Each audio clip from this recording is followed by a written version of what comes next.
Bienvenidas, bienvenidos a mi canal. Esto es Esoterismo Tradicional. En esta ocasión vamos a ver algunos fragmentos del tratado sobre la abstinencia de Porfirio. El tratado se muestra como una respuesta al discípulo de Plotino, donde se le reprocha haber abandonado la abstinencia de comer carne, una práctica que parecían compartir las escuelas de Empédocles o de Pitágoras. El tratado aborda las siguientes ideas. Por un lado, las consecuencias nefastas del consumo de carne, y por otro se rechazan los argumentos que se proponen a favor de su consumo. Algunas ideas podríamos resumirlas de la siguiente forma. El régimen de comidas a base de carne es sumamente perjudicial porque es costoso, difícil de conseguir y nocivo para la salud. La ingestión de carne supone además un grave delito, porque para ello tenemos que dar muerte a seres animados inocentes.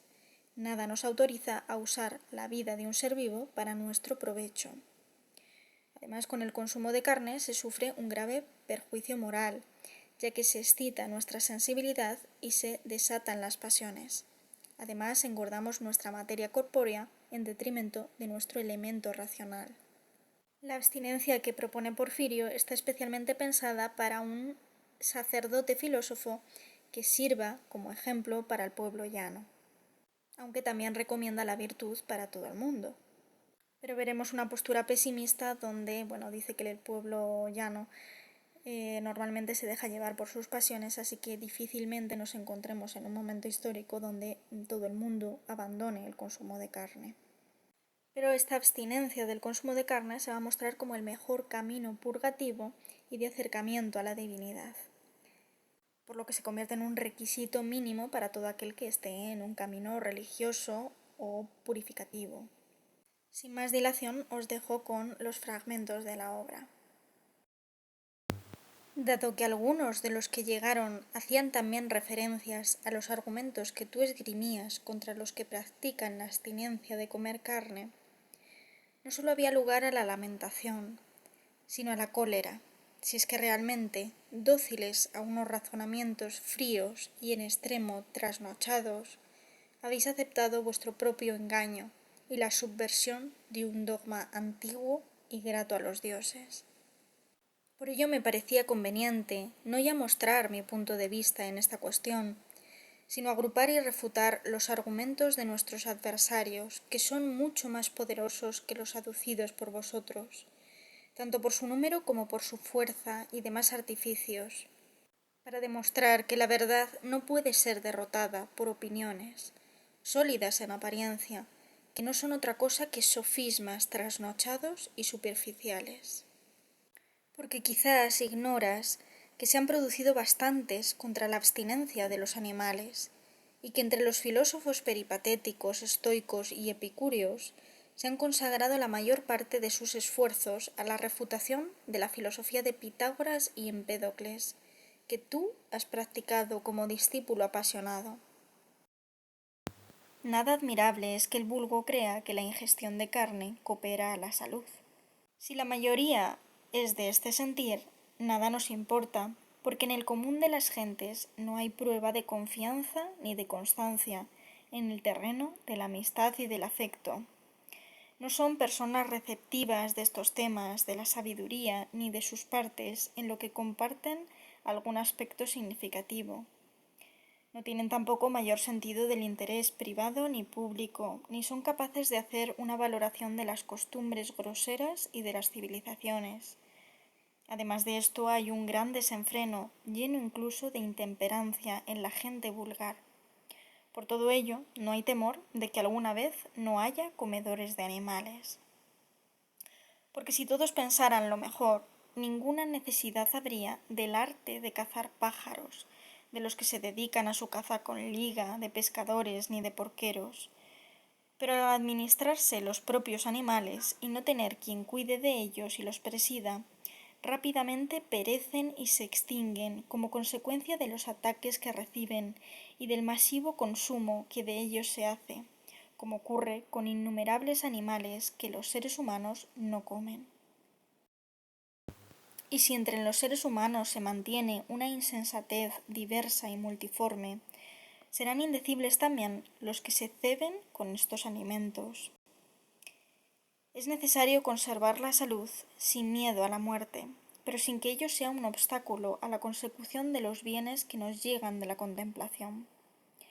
La conservación de aquella la proporciona especialmente una disposición imperturbable de nuestra alma y la actitud de nuestro pensamiento hacia el ser auténtico. El alimento sin carne y sencillo, y que para todos es muy fácil de conseguir, nos libra de todos estos males, proporcionando una paz al razonamiento que nos suministra los medios de salvación. Porque según asevera Diógenes, no salen de los comedores de pan ladrones y enemigos, pero sí en cambio salen psicofantas y tiranos de los comedores de carne. Estos alimentos no nos llevan a ninguna deficiencia física, y en el caso de que falte, a la disolución de nuestra estructura, porque estos alimentos resultan suficientes para conseguir lo que la naturaleza necesita forzosamente, y son además, por su sencillez e insignificancia, fáciles de conseguir. También el que come carne tiene necesidad de alimentos de seres inanimados, pero para el que se conforma con estos, su necesidad se reduce a la mitad. Su adquisición es fácil y su preparación requiere pocos gastos. Tampoco coopera la carne a la salud, sino más bien le resulta un obstáculo. En efecto, por los medios con que se recobra la salud, por esos precisamente se conserva. Se recupera por medio de un régimen de comida sencillo y sin carne, de manera que también por este mismo se puede mantener. Si es preciso hablar con franqueza, sin omitir nada, no es posible conseguir el fin más que clavándose, si así se puede hablar, con la divinidad y desenclavándose del cuerpo y de los deleites que éste crea en el alma, porque la salvación nos viene por las obras, no por la simple audición de las palabras. Y a ninguna divinidad de las parciales, cuanto menos a la que lo supervisa todo y simplemente está por encima de la naturaleza incorpórea, es posible conciliársela con cualquier tipo de régimen alimenticio y en absoluto comiendo carne, sino sometiéndose a toda clase de purificaciones, tanto del alma como del cuerpo. Entonces, a duras penas puede uno ser digno de su percepción siempre que se esté bien dotado por la naturaleza y se lleve una vida santa y pura. Por ello, en cuanto que el Padre de todos es muy sencillo, muy puro y totalmente autárquico, puesto que se encuentra situado lejos de la apariencia material, en justa correspondencia conviene que quien se le acerque esté limpio en todos sus aspectos y se encuentre purificado, empezando por su cuerpo y terminando por su interior, asignando a cada una de sus partes o en general a todos sus atributos la purificación ritual que naturalmente le corresponda. Hay que alejar de nuestros cuerpos todo aquello que constituye en sí mismo un motivo de perturbación, para que no tengamos en nuestras propias vidas un sello de maldad que se apegue a nuestra existencia si nos procuramos una alimentación de procedencia ilícita. Por consiguiente, lo mejor sería tal vez abstenerse al instante de todos los seres vivos. Mas como nadie está libre del error, en lo sucesivo les queda a las generaciones futuras el reparar, mediante purificaciones, las faltas anteriores cometidas en materia de alimentación. Y esta reparación se produciría igualmente si consideráramos la maldad de nuestra acción ante nuestros ojos y lo deploráramos como Empédocles en estos términos: ay de mí, porque el funesto día no me aniquiló antes de procurar a mis labios la criminal comida. Corresponde a la sensibilidad propia de cada uno el condolerse por las faltas cometidas y el tratar de buscar un remedio a los males presentes. Se alegran los dáimones con la libación y el olor de la grasa quemada, con los que engorda la parte neumática y corporal de su ser, porque esta parte vive de los vapores y exhalaciones de diverso tipo que emanan de variados objetos, y se robustece con el olor de la sangre y carne quemada. Por ello, la persona inteligente y sensata se guardará de la práctica de tales sacrificios que pueden acarrearle tales daimones. Se esforzará por purificar su alma por todos los medios. Los males daimones no atacan un alma pura a causa de la disimilitud existente con ellos. Pero si es necesario también para las ciudades apaciguarlos, no nos incumbe a nosotros, pues en ellas la riqueza, las comodidades externas y corporales son consideradas bienes, y como males sus contrarios, pero ni la más mínima preocupación se da en ellas sobre el alma. Un alma vil e irracional que abandona el cuerpo al haber sido arrancada violentamente, permanece junto a éste, porque igualmente las almas de los seres humanos que murieron violentamente se mantienen junto al cuerpo. Este hecho pondría de manifiesto el impedimento para que alguien se escape violentamente fuera del cuerpo. Por consiguiente, cuando se producen las muertes violentas de animales, obligan a sus almas a deleitarse con los cuerpos que abandonan, y ya no encuentra el alma impedimento alguno para estar donde lo atrae, lo que es afín por naturaleza. También por ello, las almas de los que no reciben sepultura permanecen junto a los cuerpos. De estas precisamente se sirven los encantadores para su uso personal, reteniéndolas a la fuerza por la posesión del cuerpo o de parte del cuerpo. Por tanto, porque nos manifestaron estos hechos, la naturaleza de un alma vil, el parentesco y el placer que experimenta con los cuerpos de los que ha sido arrancada, rehusaron convenientemente comer carne, para no verse importunados por unas almas ajenas, arrastradas por medios violentos e impuros a lo que es connatural a ellas, ni impedidos de acercarse solos a la divinidad, en el caso de que los molestaran unos daimones con su presencia.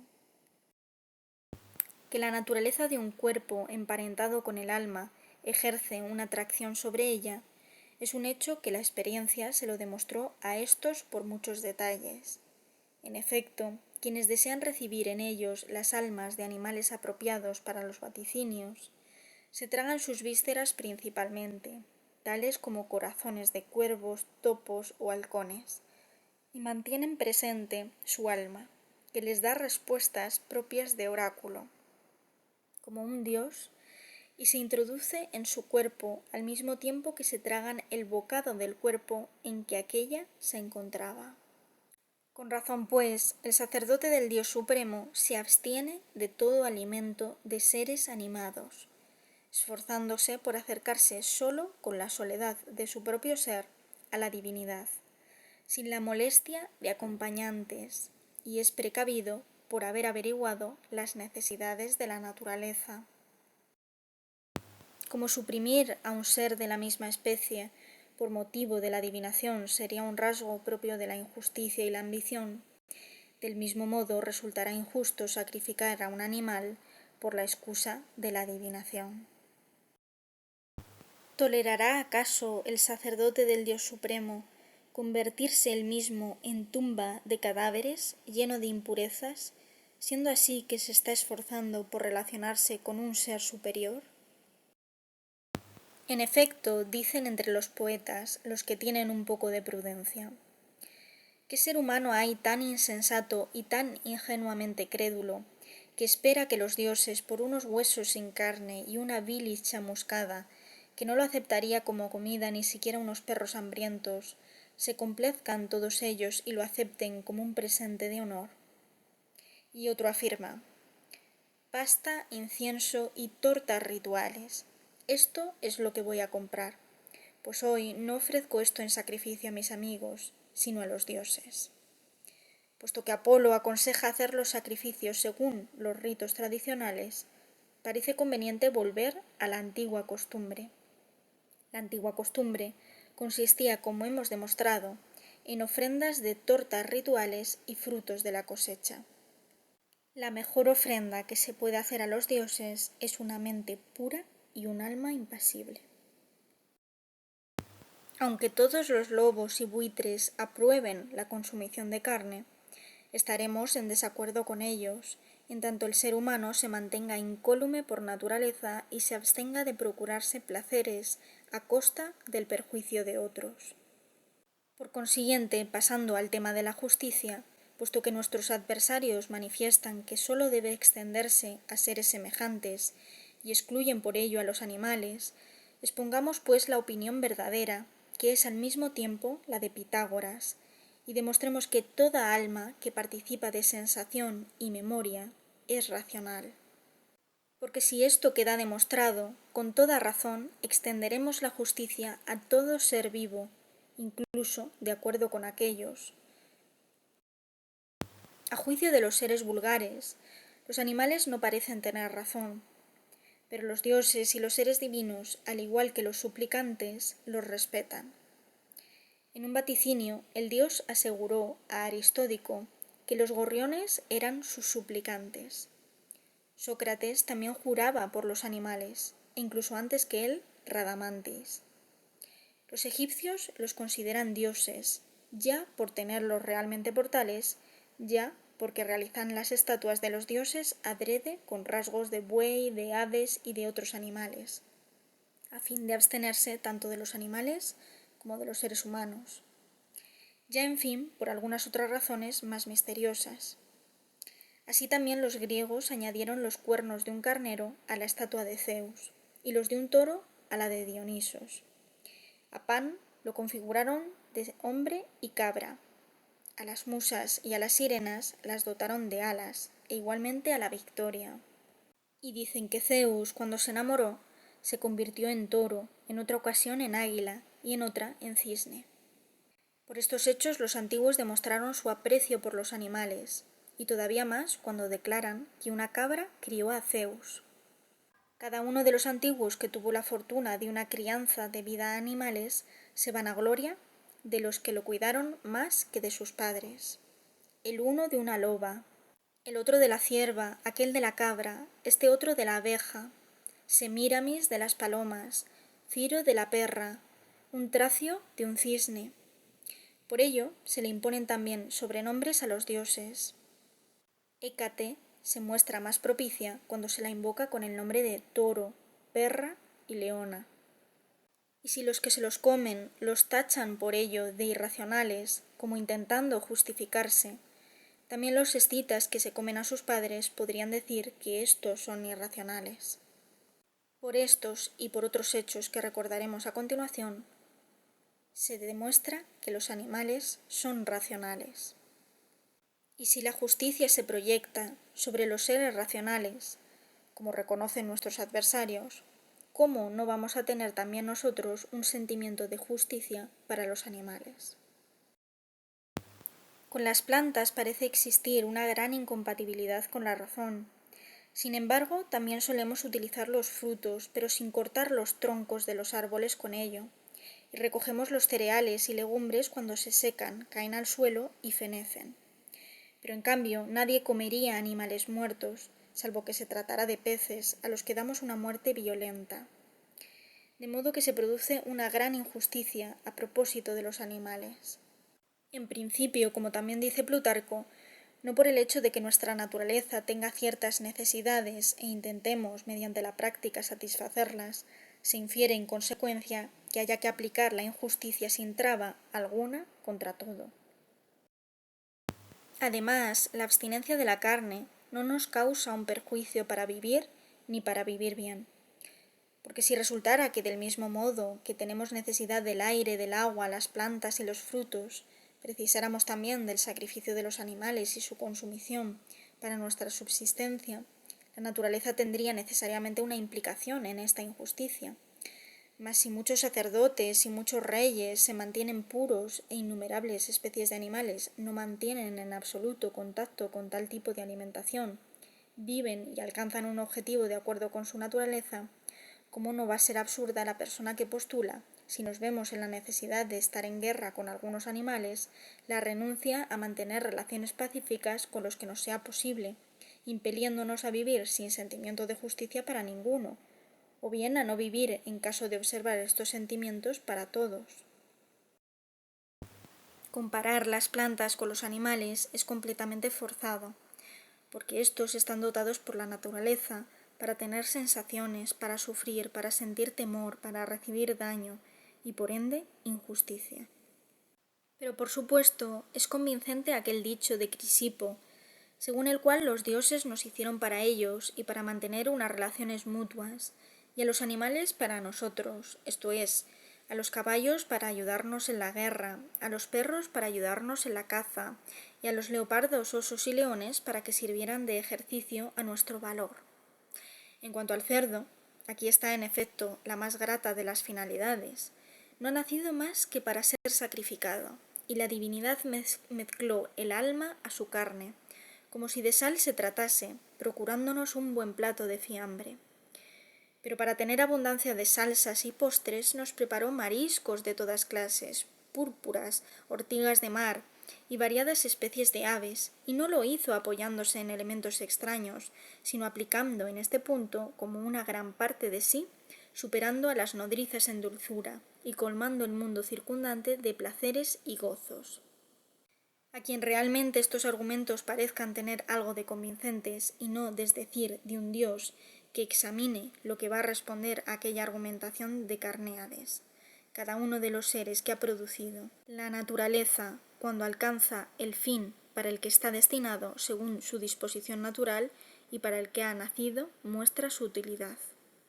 Pero debe entenderse utilidad en el sentido más común, lo que ellos llaman comodidad. El cerdo ha sido hecho por la naturaleza para ser sacrificado y consumido. Al sufrir este destino, alcanza aquello para lo que está determinado por su naturaleza, y con ello cumple su utilidad. Y si realmente la divinidad ha ideado a los animales para uso del género humano, ¿qué uso haremos de las moscas, mosquitos, murciélagos, escarabajos, escorpiones y víboras? De ellos, unos son feos de ver, otros repelentes al tacto, insoportables por sus olores y lanzan gritos terribles y desagradables. Otros, en fin, son totalmente funestos para los que se encuentran con ellos. En cuanto a las ballenas, tiburones y otros grandes animales marinos, a los que por millares, dice Homero, alimenta la quejumbrosa Anfítrife, ¿por qué no nos enseñó el demiurgo en qué sentido son útiles por su naturaleza? Y si dicen que no todos han nacido para nosotros y nuestra causa, aparte de que la diferenciación lleva en sí una gran confusión y falta de claridad, tampoco nos libramos de delinquir, porque los atacamos y hacemos un uso dañino de unos seres que no han nacido para nosotros, sino para cumplir, como nosotros, una función de acuerdo con la naturaleza. Omito hablar, de hecho, de que si nos limitásemos a la necesidad de lo que atañe a nosotros, tendríamos que reconocer de inmediato que nosotros mismos habríamos nacido por causa de animales tan perniciosos como los cocodrilos, las ballenas y las serpientes, porque en absoluto ninguna utilidad recibimos de ellos, y en cambio ellos, a los seres humanos que caen a su alcance, los apresan, los destruyen y los utilizan como pasto, no actuando en ellos con mayor crueldad que nosotros, si se exceptúa el hecho de que a ellos los mueve a esta injusticia la necesidad, y en cambio nosotros, por arrogancia, por desenfreno, o como un juego, damos muerte a la mayoría de los animales en anfiteatros y cacerías. En la Edad de Oro tenían toda clase de bienes. Frutos les producía espontáneamente la fecunda tierra, en abundancia y profusión. De buen grado y tranquilos alternaban sus labores con copiosos disfrutes. Si hay que aceptar que la Edad de Oro existió y que no se ha divulgado en vano, desechemos los elementos excesivamente míticos y remitámonos a los naturales mediante un análisis racional. Todo nacía probablemente por su propio impulso, porque sin duda no adoptaban ninguna disposición, por no poseer aún la técnica del cultivo de la tierra, ni sencillamente ninguna otra. Y este fue el motivo también de que dispusieran de tiempo libre y de que llevaran una existencia libre de fatigas y preocupaciones, y de que no cayeran enfermos. Después sobrevino una vida de pastoreo, durante la cual trataron de conseguir ya bienes superfluos, y empezaron a tener contacto con los animales, advirtiendo que unos eran inofensivos, otros perversos y otros violentos. En consecuencia trataron de domesticar a los primeros y adoptaron una actitud hostil frente a los otros.